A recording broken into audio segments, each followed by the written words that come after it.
Irene, can you hear me? Yeah, I can hear you.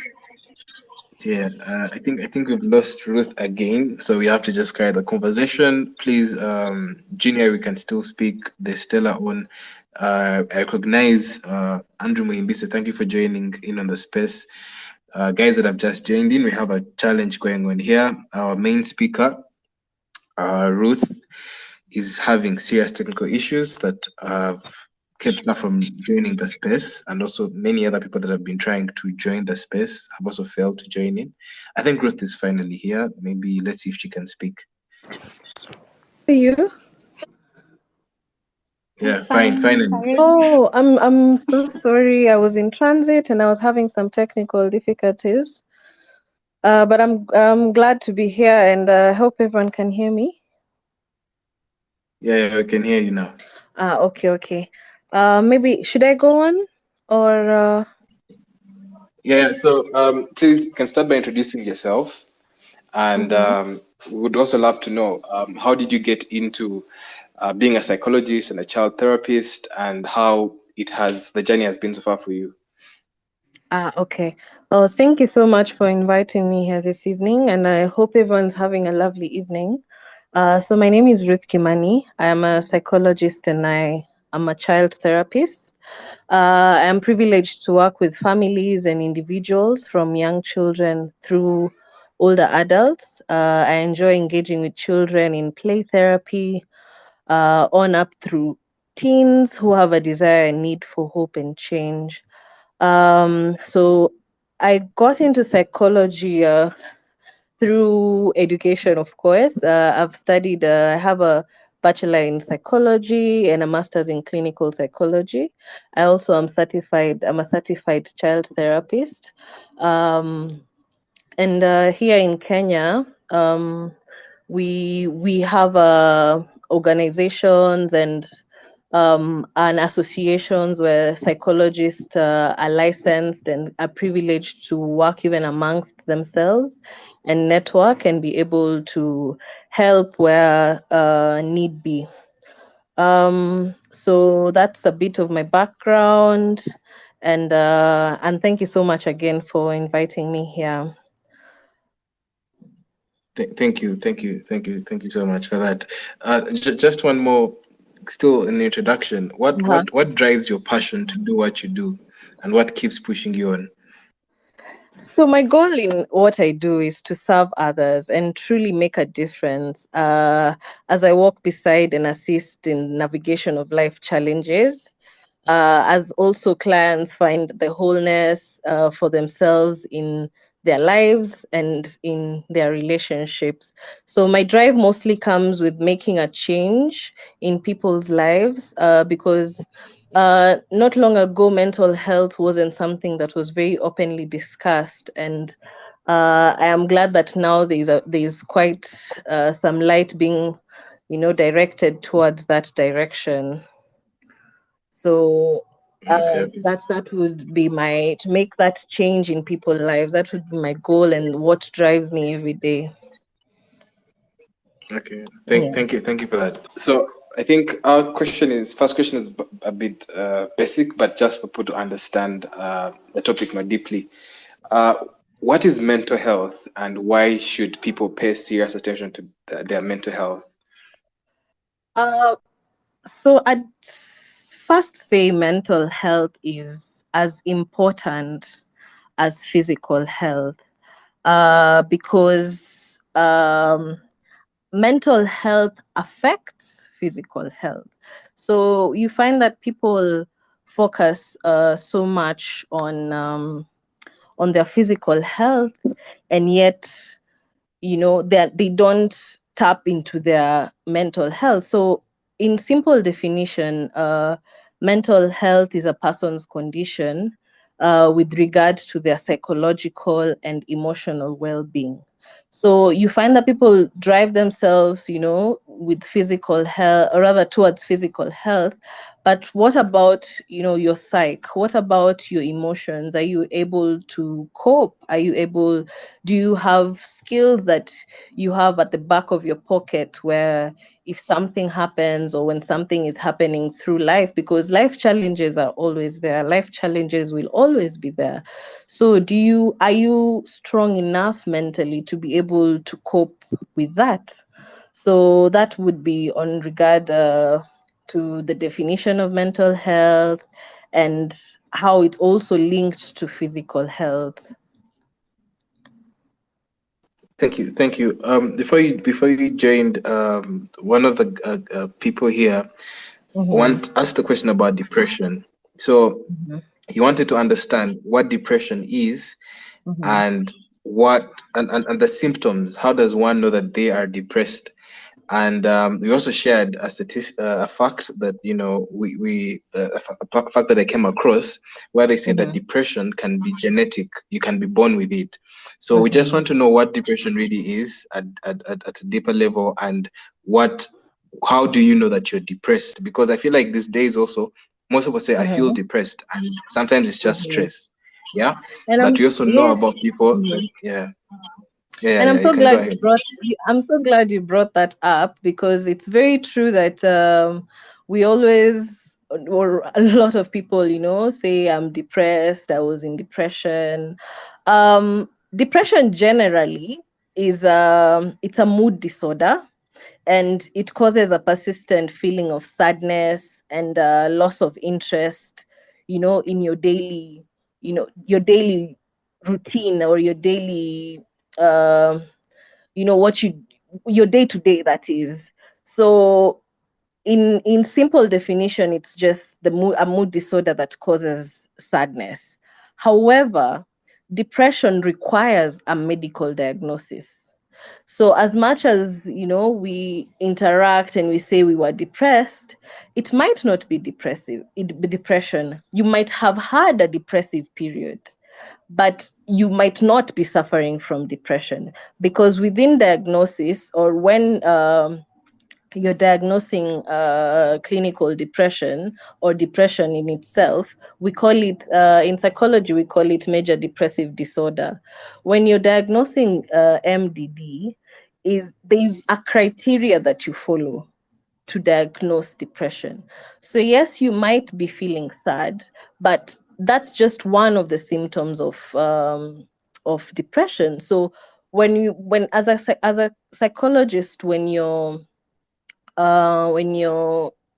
diagnosing depression, you follow that criteria, and there are marks that have to be checked for you to be diagnosed with clinical depression. So when we look at signs of depression, of course, the first one would be sadness, but then there are also other symptoms that include, the loss of interest in things you enjoyed doing. There's also irritability.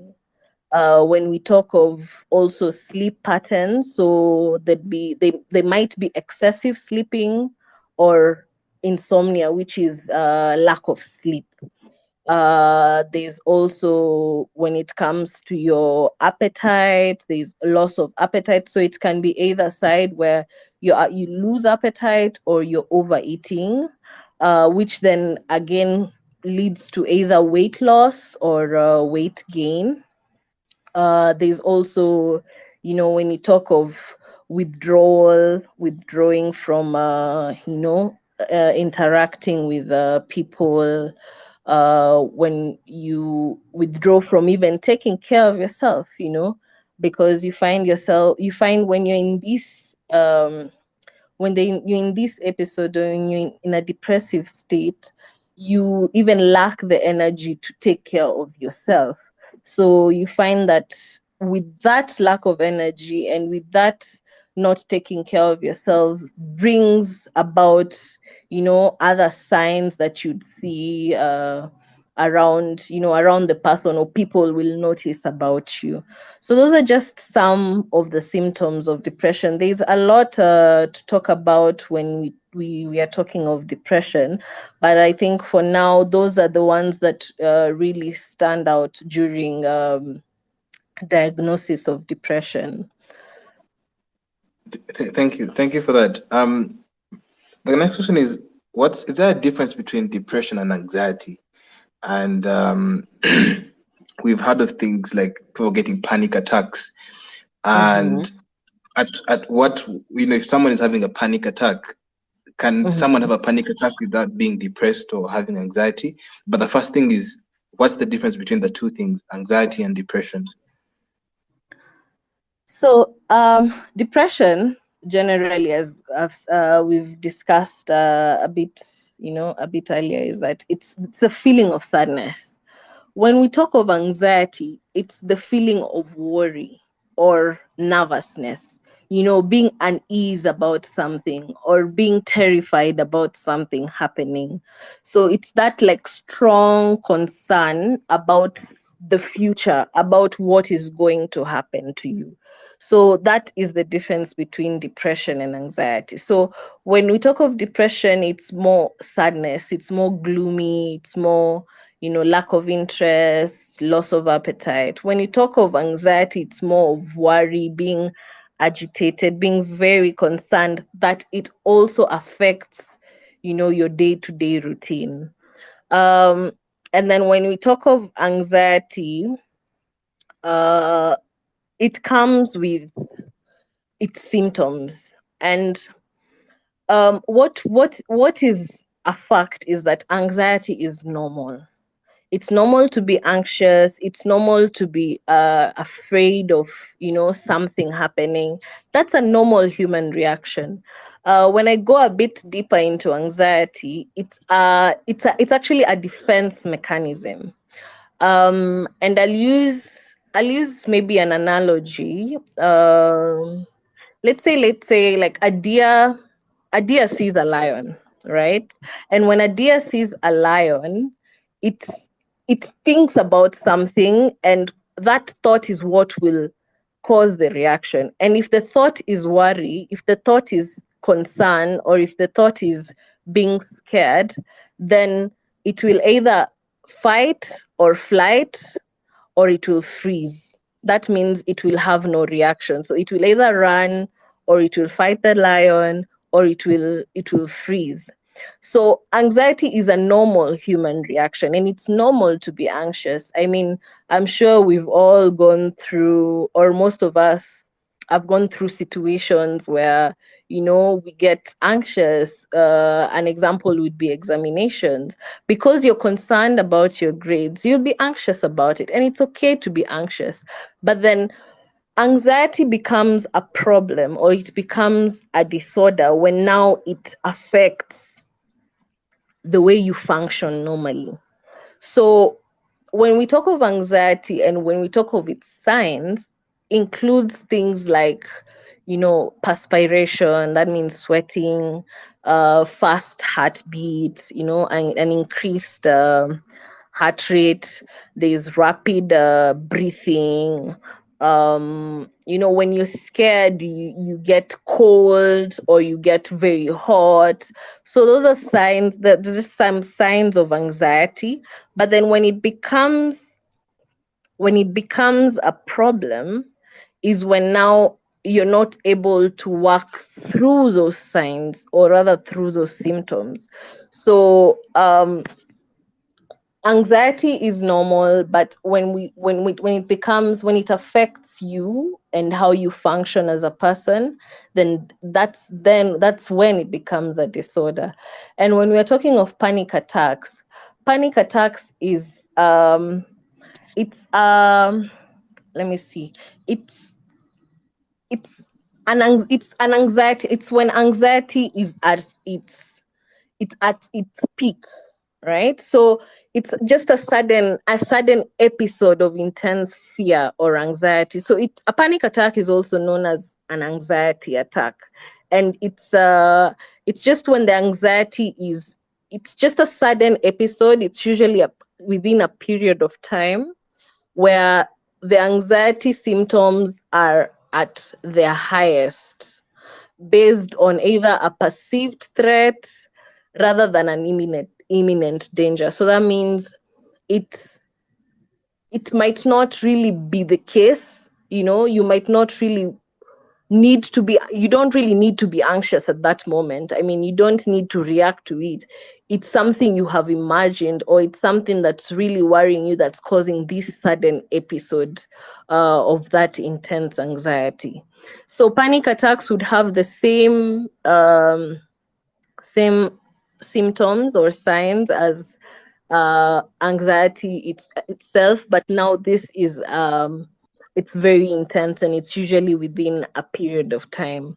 Anxiety can also the anxiety disorder is also under the mental health disorders, because these are things that people need to, or rather, these are things that people need to understand, and people need to know that it can be, you can work with someone through those things, to gain coping skills, to understand more about the disorder, and to be able to create create your own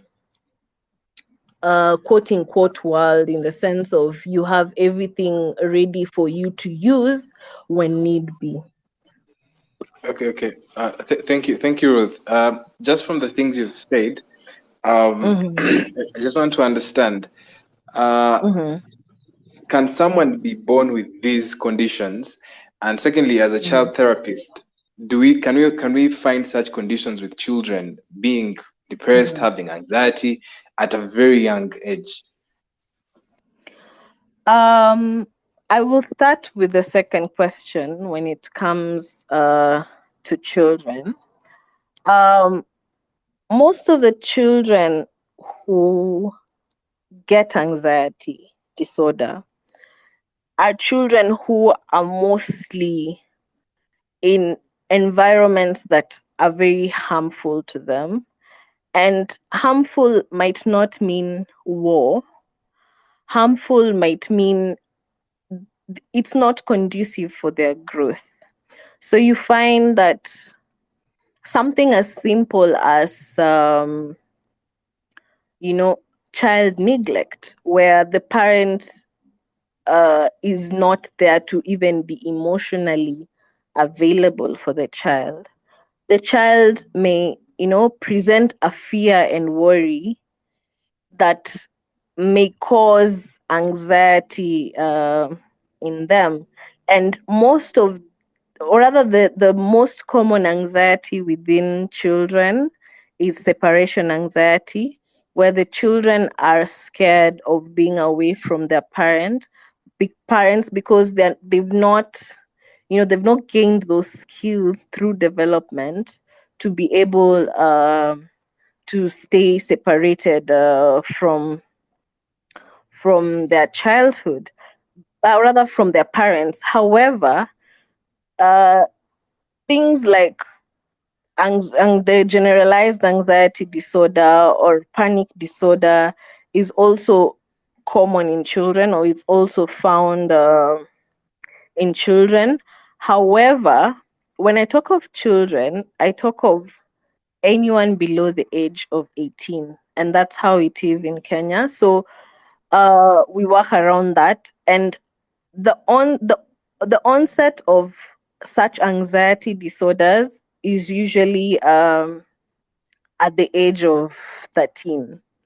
So you find that uh, when we are diagnosing, or through diagnosis, that's something to consider, in the sense of what age is this child. However, when we talk of children under the age of 13, they still get anxious, and they still may acquire separation anxiety, even children as young as 12 or even 10, where they can't, they can't be separated from their parents or their guardians, because of even that. There's something we also call like attachment style. So attachment style would be how the child relates to the parents or the caregivers. So there's things like secure attachment, where now the child feels secure. So they trust the parent to tell them, okay, I'm going to work, but I'm coming back. So they'll trust the parent that, okay, that's what they will do. But the attachment styles like insecure attachment, where the children the child always has to be, you have to prove to the child that um this what I'm saying is true, but that's because of how the child grew up, what environment was the child exposed to, did the child receive everything they need for their development stages, because children have development stages. And sometimes the healthy way would be to, start one stage, finish the stage, go to stage 2, go to stage 3. But sometimes things are unresolved in certain stages, and these things come to show up later on in in their childhood period. Sorry, I'll ask you to repeat the second question, or rather the first question that you asked. I think. The first question was, can someone be born with depression and anxiety genetically? Okay. Yes. Yes, and so it's yes and no, in the sense of if your family if your family is predisposed to mental health disorders, a person is most likely to, to get or to obtain the mental health disorder. However, okay, let me just take it a bit. Let me go deeper a little bit. So, when a child is born, or when a human being is born, not only a human being, but when we talk of animals, when they're born, there are two things that will affect or will determine how they grow up. And one is nature, the other one is nurture. So, nature is what the child is already born with, right? And then nurture is how the child is brought up.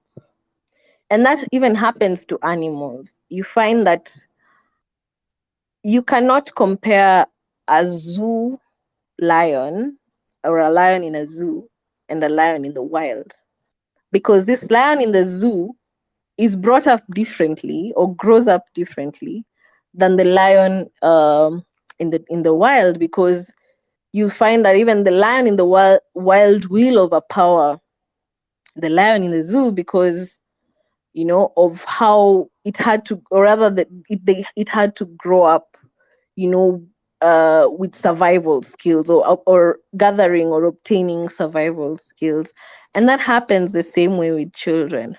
you know um you find that you can, children born in different environments grow up with different values, they grow up with different, there are so many things that affect even the parenting style, that is.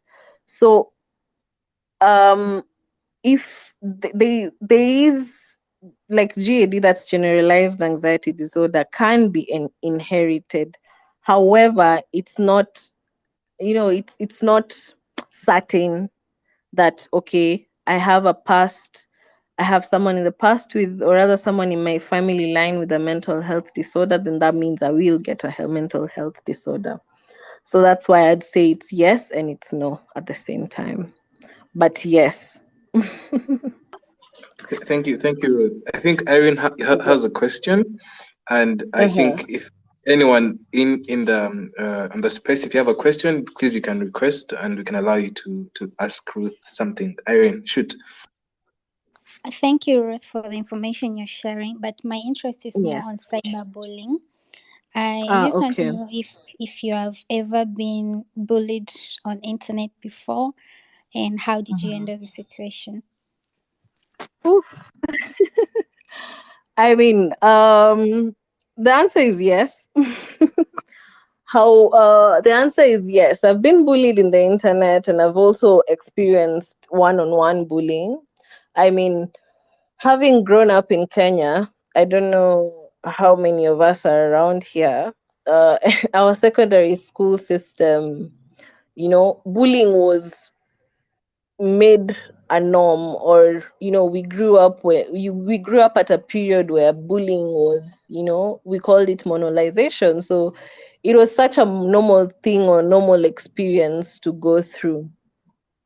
However, we I also, for me, when we are on more of a personal level, bullying was not, it was not a big thing then. I mean, by a big thing, I mean it wasn't looked into. It was a normal process. I mean, you're a Form 1, when a Form 4 tells you to, kneel down and walk using your knees, it's a normal thing. You have, you go into a school system, or you go into a school where that has happened for years and years, and it has become normal. So it was hard dealing with that, because then you're not given the right thing, you're not given the right information. You're not told this is not allowed. You're not told, um this is toxic, or this is something that may affect you. And you find that, when you talk of bullying, I mean, in its definition, it's unwanted, aggressive behavior towards someone, and it's usually ongoing, and it's deliberate, right? So you find that ongoing, ongoing use of power, or ongoing use of not aggress, but ongoing use of, you know, um, deliberate, power. So that means this causes harm to a person, because it's not something that just happens once. It's something that happens mostly over and over again. And when we don't have the information that is needed, to be able to overcome that, or to be able to work through that, or to be able to, know that this is the right thing and this is the wrong thing, then that's where, we went wrong back in the day, where it was such a normal thing. But I think, with spaces like this that you have, and where you can discuss about bullying, and you can discuss about about uh, things, mental health, or matters mental health, then it creates awareness. Because something that I'll tell you for free is that, bullying has the same effect as child abuse. So you find that the children who go through bullying, and children who are going through child abuse, are going through the same things. They are going through the same feelings. They are going through the same, emotions.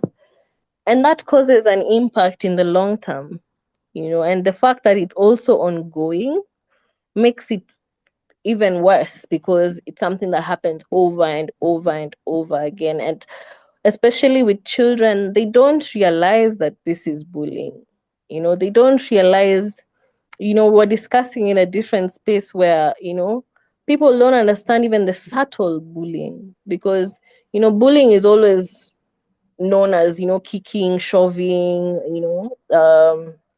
teasing, threats, and things of the sort. But things can be subtle. Things can be, especially now in the more, in the digital world we are in, you find that things like comments on your social media posts, and it's so subtle, it's just there, but that's total bullying. And you find, if someone does not have the skills, to go to be able to process that and tell themselves, it's not my problem, it's theirs. They don't have that knowledge. They don't have that support. They don't have, that that information that whatever is being said is not allowed. So yes, I have gone through bullying, and I'm glad that even through through my high school and everything, I got to talk to my school counselor, and also had my mother to talk to, in the sense of, I'd be like, okay, I was told this today, it made me feel bad, tell me about it, what is it about? And having that support is very, very, very important. Thank you. I feel like most people don't know about this, where they should report after they have been abused, or I don't know, especially on internet. So at the end of the day, Mm-hmm. people are just I don't know. Some of them are committing suicide. Some of them are going through, a lot. Yeah, so I feel like so many people don't know where or what to do after they have been bullied online. So yeah. Mm-hmm. I think Arnold Mbise is connecting to ask you a question. And then we have another person to ask you also. Thank you. Okay. Arnold, you can shoot, then we can have Survivor and then King.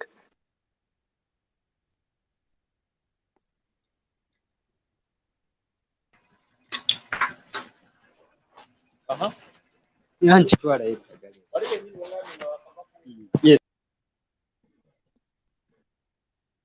Good evening. Yes.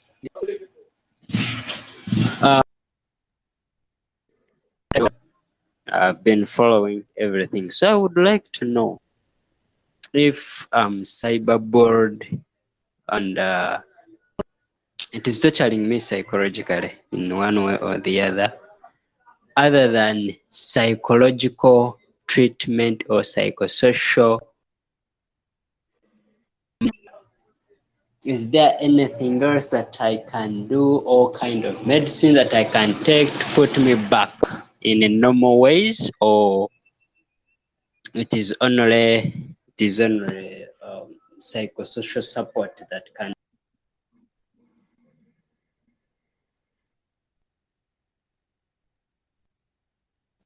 Thank you, King. I think your question has been heard. Yes.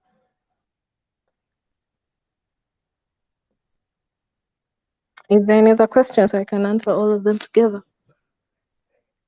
I think we can have Arnold. Or should I Let me get answer him to that speak. one? There's a question from Arnold. Mm-hmm. I think his I don't know if you can hear me. And then Survivor. But I think in the meantime you can be answering King's question as we. Oh, I think Arnold is here. Arnold, you can ask a question.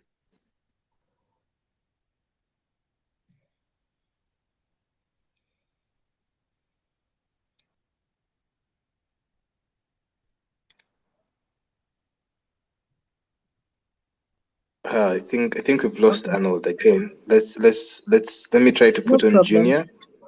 Okay. Junior, can you ask your question?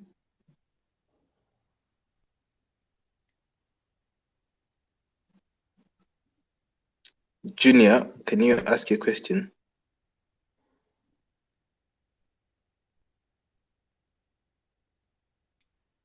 I think let's first answer King's question as Junior sorts himself out. Okay, no problem. So I mean that's a very good question. And it's good. Let me take a step back and define cyberbullying, right? So we defined bullying as aggressive behavior towards someone.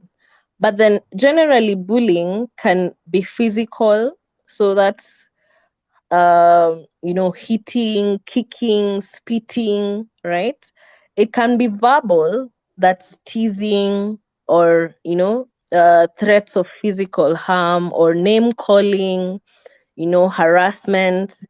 It can be social, where a group of people does not want to hang with you, or they don't want to be associated with you. They make remarks about you and they segregate you right? That could be like the social aspect of bullying. But then when we talk of cyberbullying, it's the bullying that takes place in the digital world. So when this happens, you don't get any physical harm from the bully. What you get is emotional and psychological harm. And this emotional and psychological harm goes by, or takes us back to us defining mental health. And when we're defining mental health, we talked of psychological and emotional well-being. So that means what they're really bullying is your psyche. They're bullying your mental health. They're not bullying your physical aspect. They're bullying your emotional and mental aspect. So that means that for you to be able to get help, and the help is always, the help is very available. And this means it's for you, it's for you to be able to heal that that psychological and emotional aspect of you that has been hurt through cyberbullying.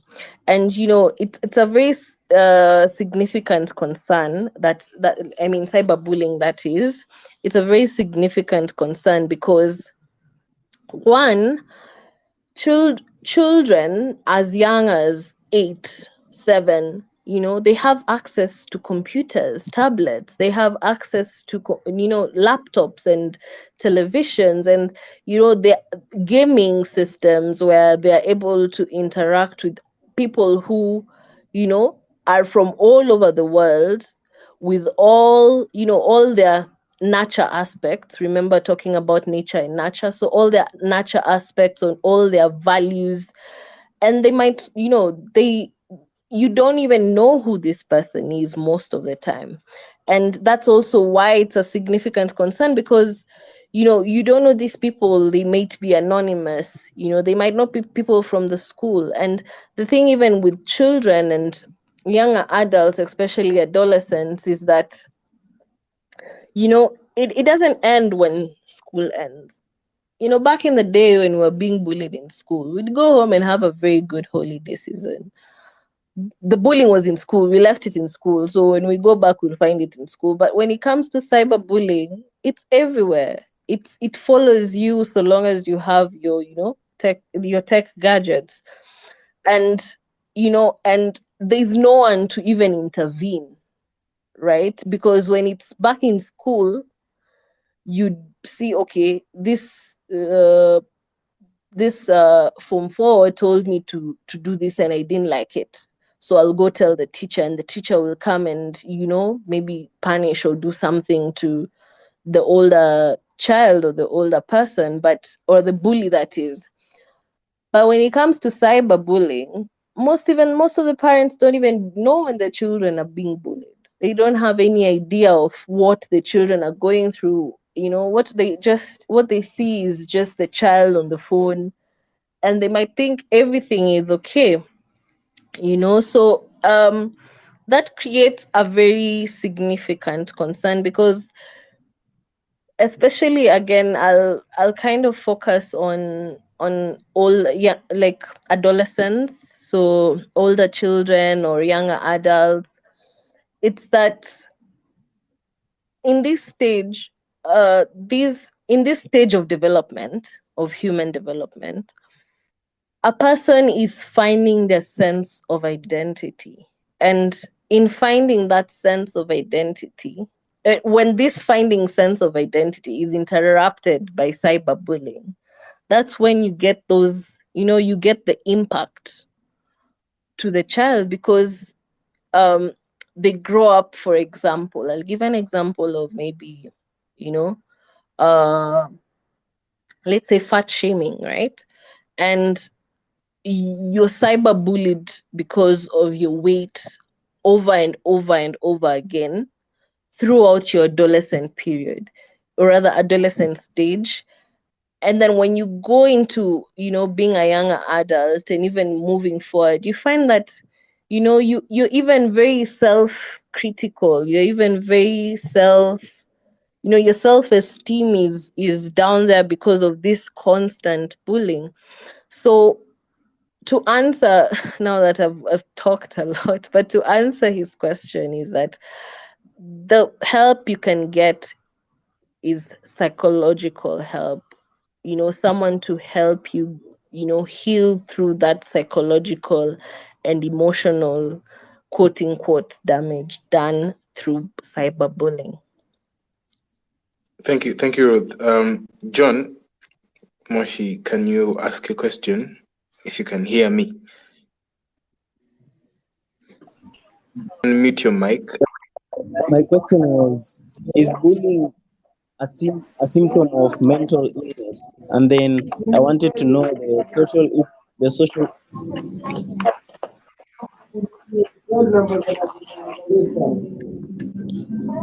I was asking: is bullying a symptom?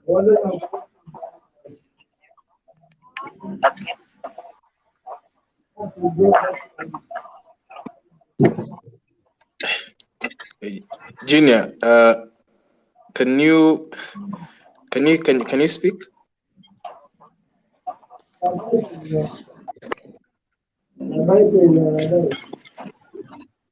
Hey, Junior. I think Junior has an issue going on with his mic. So I think let's get a question from Survivor. Then we shall be ending the space in about 15 minutes. Survivor, shoot. Oh, Junior is back. I was asking: is bullying a symptom of mental illness? Bullying is not a symptom of mental illness. Bullying causes mental illness. So bullying, as we defined, it's ongoing, aggressive behavior. It's someone doing acts towards you that make you feel belittled or make you feel unwanted. So this aggressive behavior then causes you to change your mindset towards yourself, towards society. And with that, when it strips people or it strips the bullied person of their self-worth, then that trickles down to mental health illnesses such as anxiety and depression. Because imagine growing up, maybe imagine yourself as a 13-year-old, right? And you're using your phone and you post pictures, and every time you post a picture, someone keeps asking why your eyes like that, or your eyes look like something, or you look ugly, or you are unwanted, such comments under all the pictures that you post. So as you grow up, you start believing those things. You start believing that you're not beautiful. You start believing that your eyes have a problem. And then that change of mind or change of your thoughts then causes you to feel a certain negative way towards yourself. And that then trickles again down to, disorders like anxiety. So you're afraid to even interact with people because you think you're ugly, or you feel so lonely because everyone is talking about you that you fall into depression. So cyberbullying, or even any type of bullying, does cause mental illness. Thank you. Survivor, can you ask your question as we wind up?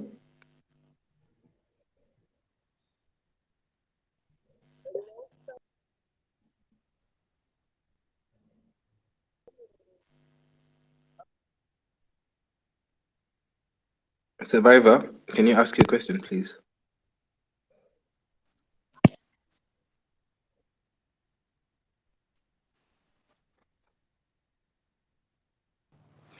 Also, Arnold has been trying to ask a question. I think Arnold, you can, but Arnold, I think, has an issue with network. He always goes off. Survivor, can you ask your question?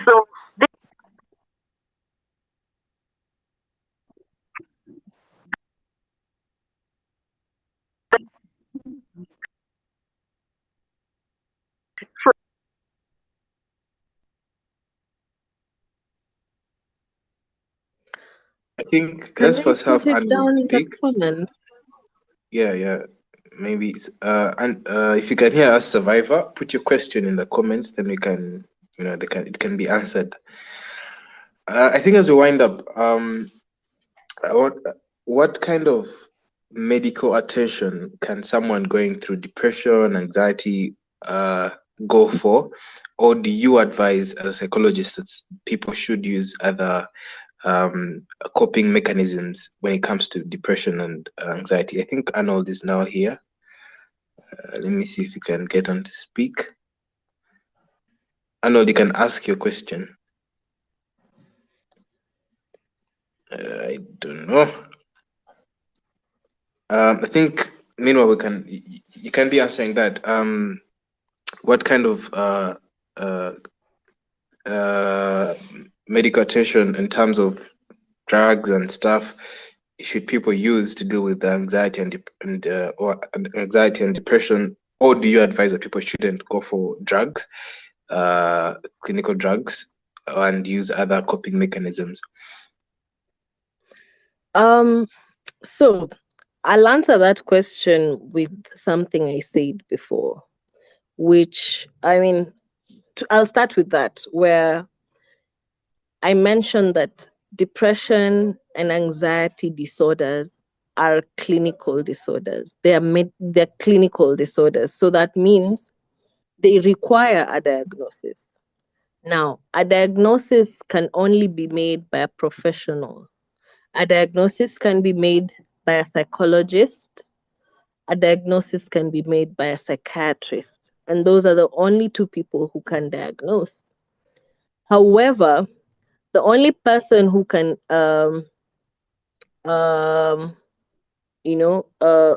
give you medication which is appropriate would be a psychiatrist. So my advice would be to seek help from a psychologist or a psychiatrist. And if need be, because when we talk of treatment of disorders, anxiety disorders or depressive disorders, it can either be through psychotherapy, which is also known as counseling, or medication. So it can be either or. It does not mean when you come in with, let's say, because when we just pulling from what I've said before is that there are criterias you follow, and through these criterias, the diagnosis then makes, like, the diagnosis shows how the severity of the case that is. And you find that in some cases you may have anxiety, you may check the boxes, but the severity does not need medication. So medication is usually something that is added upon psychotherapy, or it's added upon counseling. So the treatment that you get for mental health disorders is through psychologists or psychiatrists.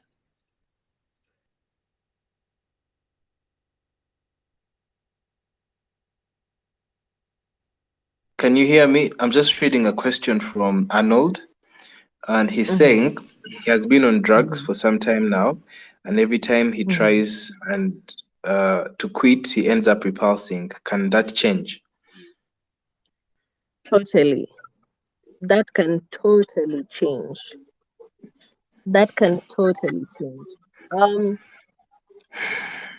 Relapse is not failure. Relapse does happen, and that does not mean you fail. That just means you need to push yourself you know, furthermore, if you're not getting, you know, clinical help, then it's time to seek that clinical help. Because I mean, when we talk of relapse, it does not mean you must have gone through, you know, maybe like rehabilitation or anything. It might be your decision to stop using drugs. However, if you found yourself relapsing and you've been doing this on your own, there is help out here. There are people out here, and feel free to DM me, to direct message me on Twitter, and you can get that. You can get that help. You can get that desired or that needed push, just a little bit, for you to be able to get the ball rolling, because it's not failure. It can very much change. Thank you. Just two more questions as we conclude. I've always wondered, and I think most people who have mental health issues wonder, what's the difference between a psychiatrist, a psychologist, and a therapist? Because most people wonder, who do I talk to? And they confuse. What's the difference between those three people, a psychologist, psychiatrist, and a therapist? So basically, okay, a therapist is a psychologist. A psychologist is a therapist. So basically, a psychologist and a psychiatrist are the same. However, a psychiatrist is a medical doctor who can prescribe medication. So when we talk of psychologists, a psychologist has gone through, you know, psychology, you know, done their studies, they've gotten their licenses and that kind of thing. But when we talk of psychiatrists, they're medical doctors. So they've done medicine, and then after doing medicine, then they focus on psychiatry. So psychologists and psychiatrists always work together, because if, for example, I have a patient who I have diagnosed with depression, I can if the case is severe, I refer them to a psychiatrist with a referral diagnosis for medication, because I can't give medication. I hope I've made sense. Thank you. And then a therapist. Yes. A therapist. Can someone with these situations also just go to a therapist and they will be handled effectively? Yes, for sure. Yes, for sure. Okay. And it depends on the severity of the case. Yes.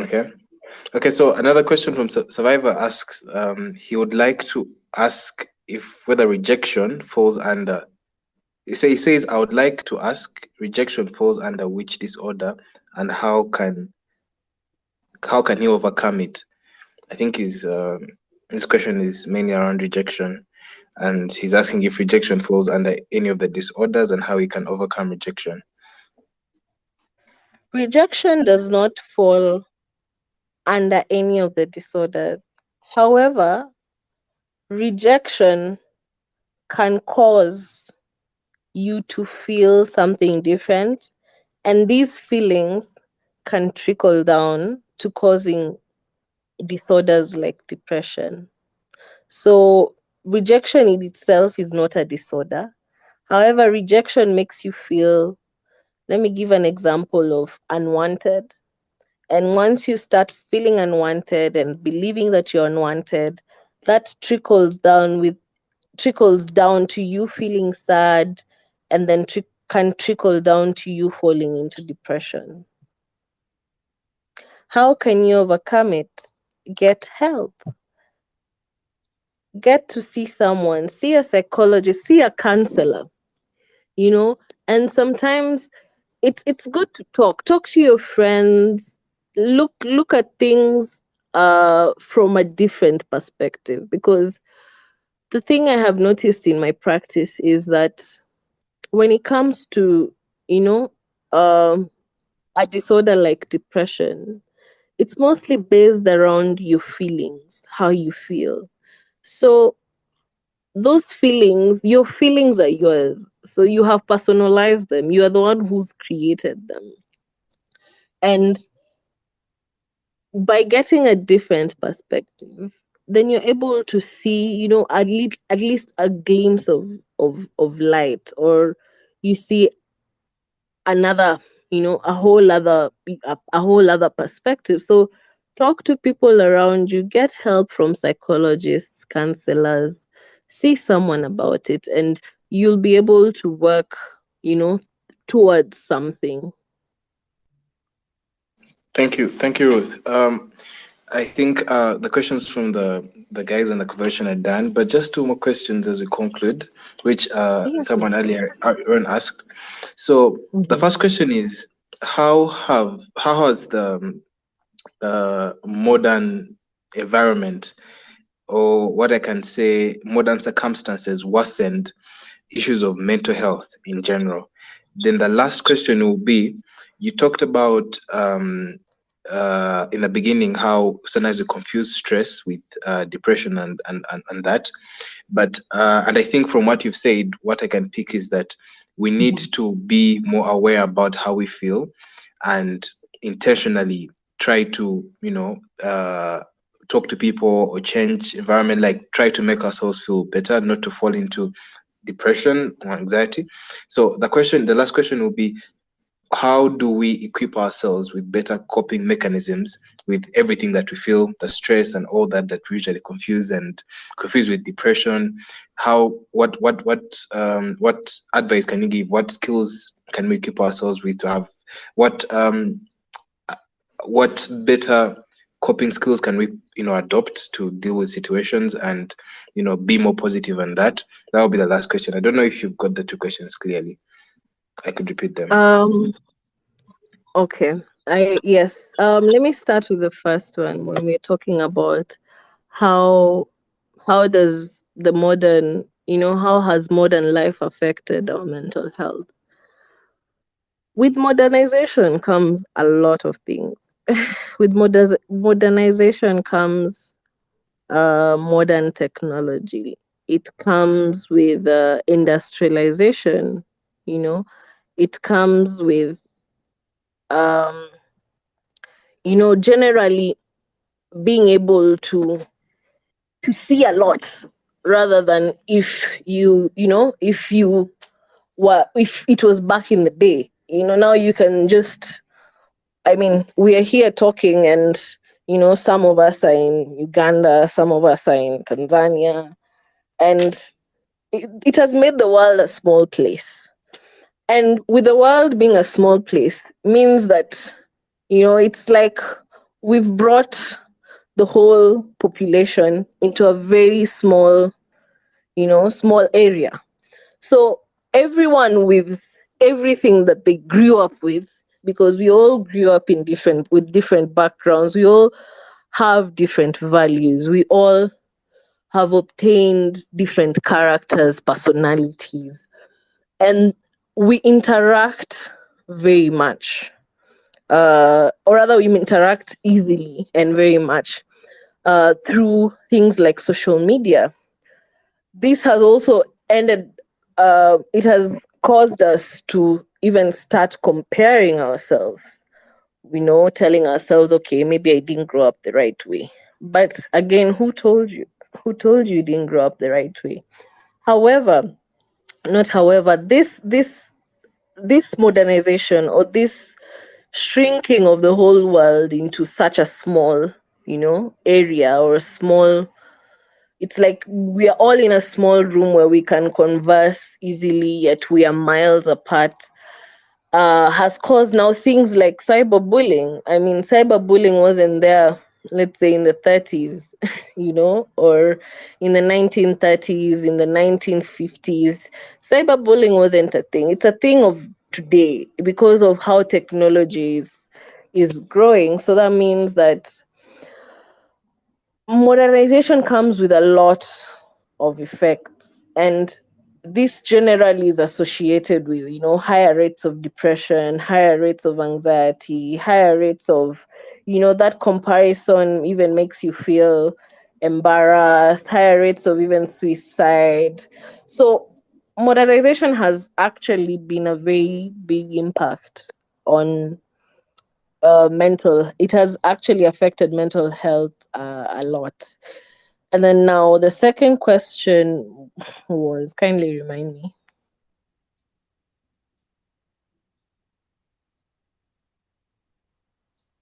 Okay, yeah. Sorry, my microphone was off. So the last question is, from what you said, it seems to be Mm-hmm. that if we can cope better with the situations that we go through, Mm-hmm. and let me just give one example. Allow me.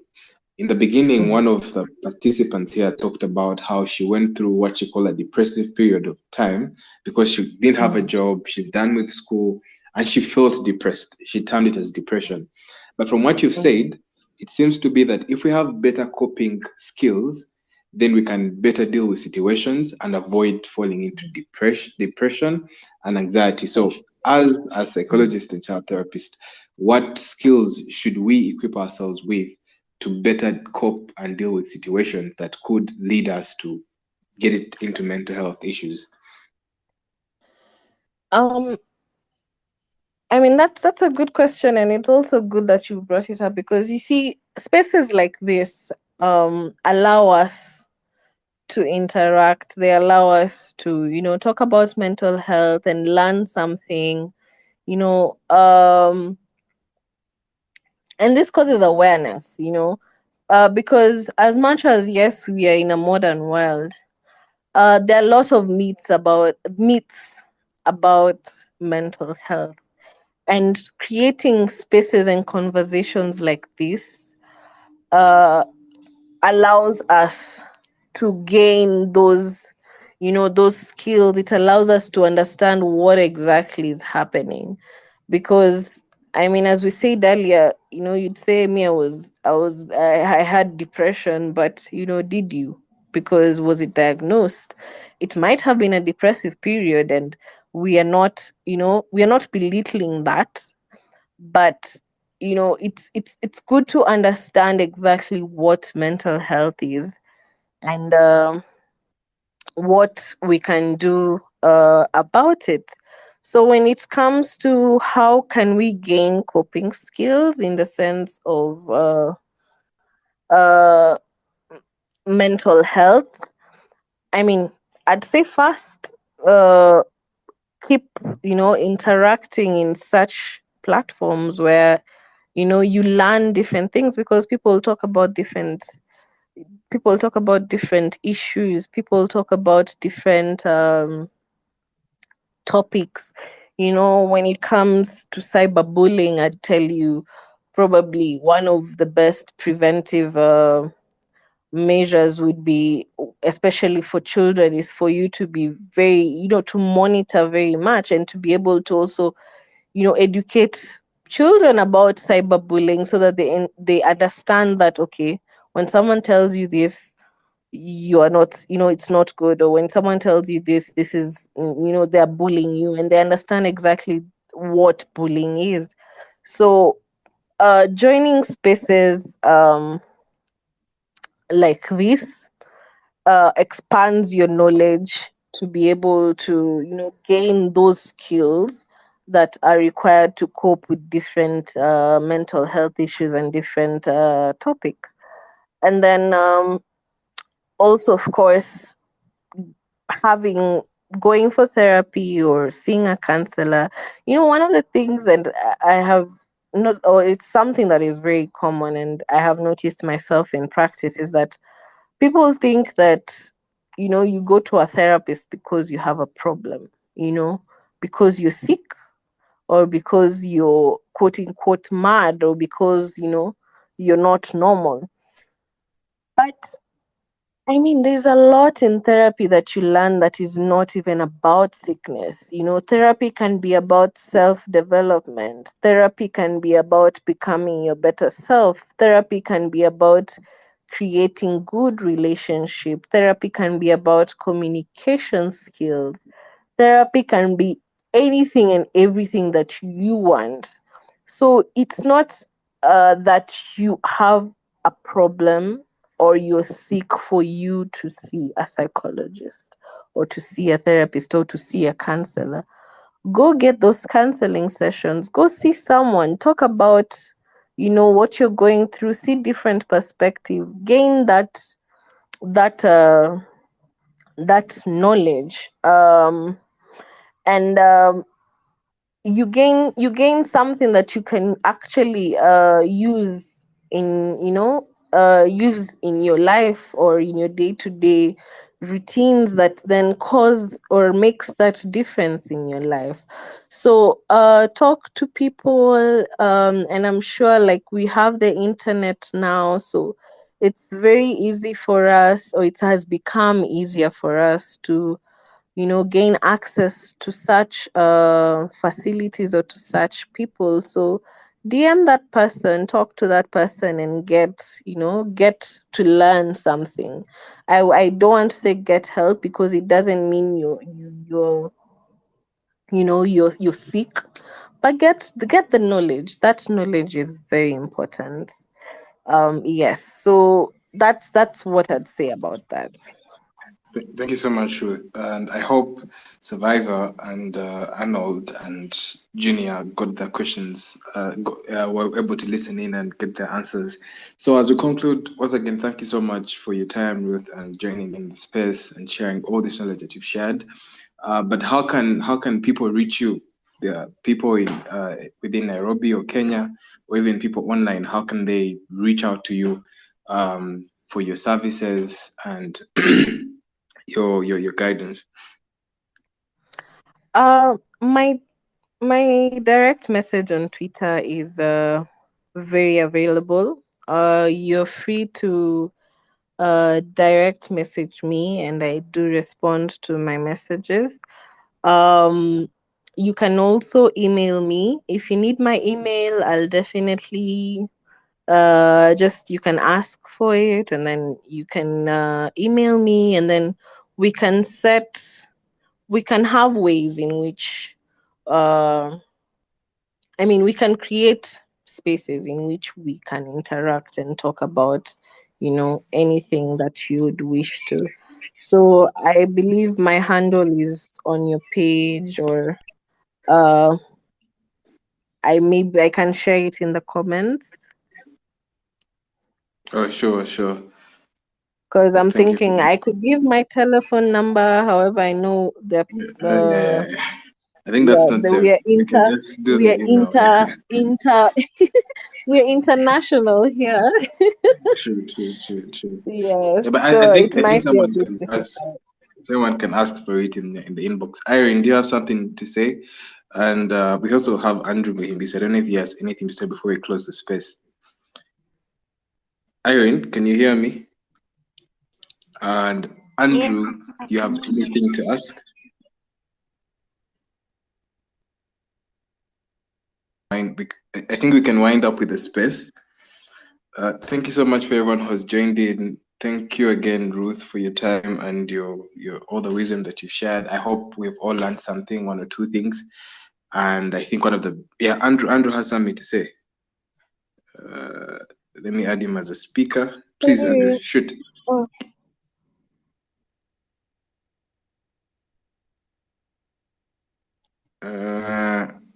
I'm trying to get Andrew to speak. Just a moment.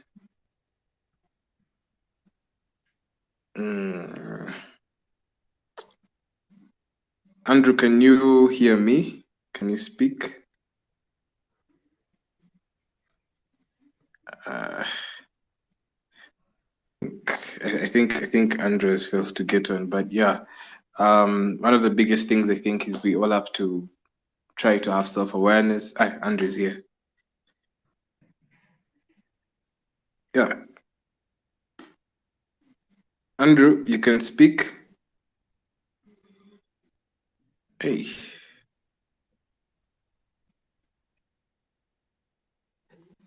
Andrew, you can speak.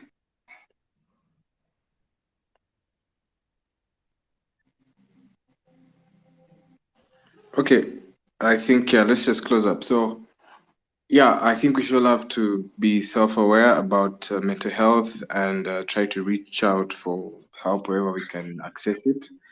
And I think we should have another conversation about mental health next week. I hope to have you guys joining in and listening in more and sharing more knowledge. Asante sana, and a very good night to everyone. Irene, you can give your closing remarks, and then we can close the space. Thanks again, Ruth, for your time.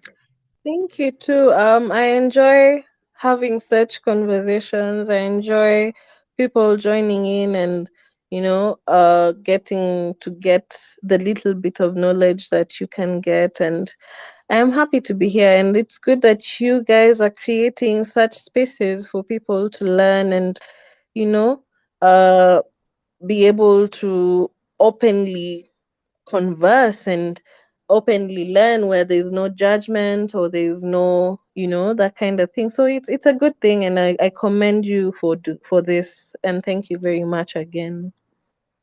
So Karibu. Irene, you can close the space. Yeah. Thank you, Ruth. Thank you again. Thank you guys for joining the conversation. We're hoping to get more people next week and we're going to have the same mental health Oh, depression Andrew topics. is here. Andrew is here. Oh, Andrew, you can speak. Andrew, Andrew, you can speak. I think he's trying to connect. I think yeah. Alvin, thank you very much. What I wanted to say was to simply thank Ruth. Ruth, thank you very much. Asantini. Thank you for being here too. Please proceed, Irene. Yes. So next week we're going to have the same topic, and I hope we'll be able to. You guys will be able to join the conversation again. Yeah, I just want to wish everyone a good night. This was actually a very helpful conversation we had with Ruth. Thank you guys for joining. Usiku mwema. Okay, good night.